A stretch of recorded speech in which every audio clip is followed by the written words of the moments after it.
Well, hello everyone. Welcome to your weekly tech update, the show that explores the newest, coolest, and admittedly sometimes crazy side of tech available on the interwebs. I am your tech conductor, Ray McNeil. Coming up on the program today, when the pandemic first started, I cut our What The segment from the show, because at the time I thought we were seeing just way too much crazy in the world as it was.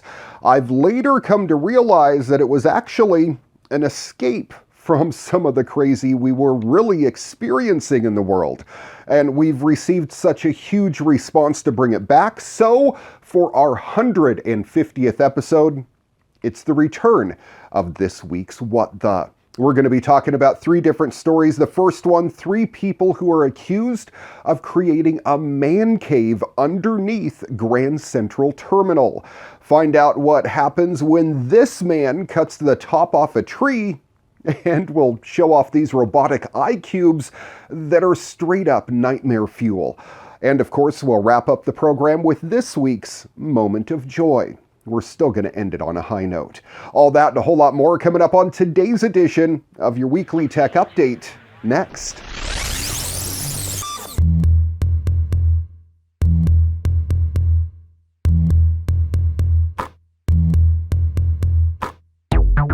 In this week's gaming news, Rocket League is free to play as of right now, and can be acquired on the Epic Games Store. Even if you don't want to play Rocket League, well, you might as well pick it up and add it to your library, because doing so before October 23rd at 11 a.m.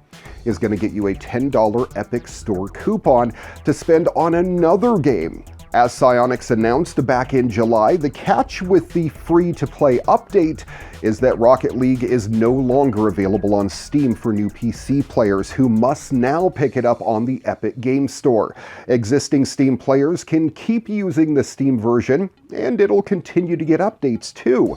As of last week, though, you do need to link your Steam version to an Epic account. Along with the free-to-play update, a new competitive season has begun, which Psyonix is simply calling Season 1. We're starting over. The new competitive tournaments are also live, and a new Rocket Pass is also available. If you're using the Steam version of Rocket League, well, you can still use your Steam wallet to buy the credits that you need to upgrade to the Premium Pass, or to buy things from the item shop. You can see the full patch notes online if you like. An update that went out last week also brought some big changes, including tweaks to the UI that really anyone who's been using the old menus for years will almost definitely dislike. Why is everything in italics now anyway?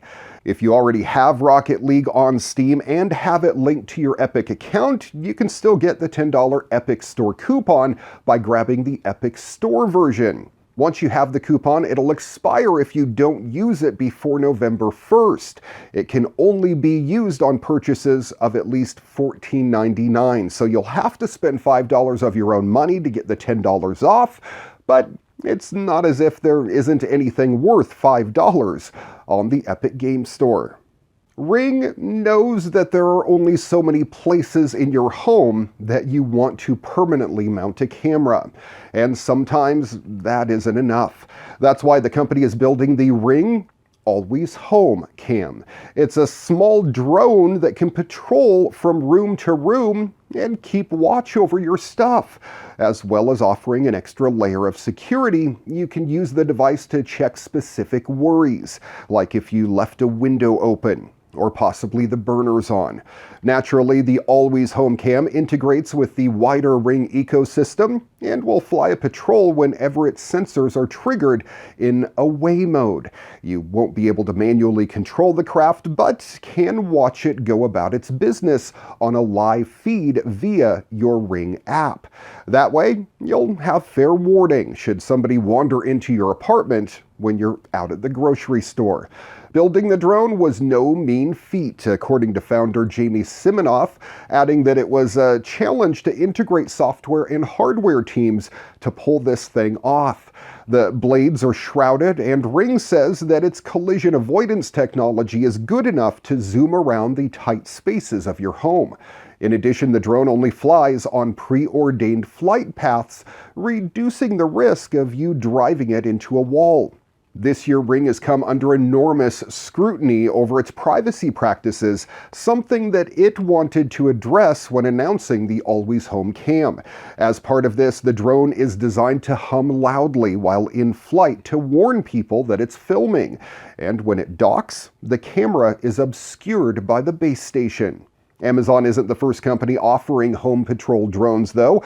It may be the most accessible, however. Sunflower Labs, at the start of this year, showed off a $10,000 drone that could monitor the outside of your home.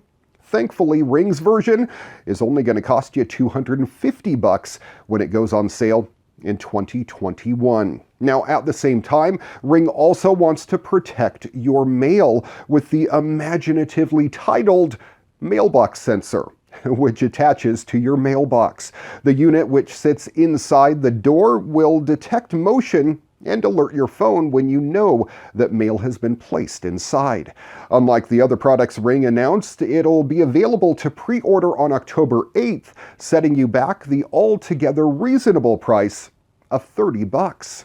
This is another one I probably should have had in this week's What The. It's definitely a sign of the times and more proof that we are in fact living in the year 2020. Fans of the anime Gundam can now visit a life-sized version of the robot. Now, according to the new footage taken on September 21st, the enormous anime robot Gundam can move its arms, legs, and torso with ease. It can even take a knee. Construction of the massive robot finished on July 29th. The Gundam robot stands 18 meters tall, that's 59 feet, and weighs 25 metric tons, about 55,000 pounds, according to Sora News 24. The Yokohama Gundam is built with a mechanical skeleton, so it can actually move its body, including its arms and legs. Engineers originally tested the movement of the robot's legs, arms, and torso back on July 5th, but that was minus the head. Shinto priests blessed the Gundam's head in a traditional construction ceremony, and then it was secured to the robot's shoulders with a building crane. This Gundam in Yokohama is Japan's second full-scale RX-78.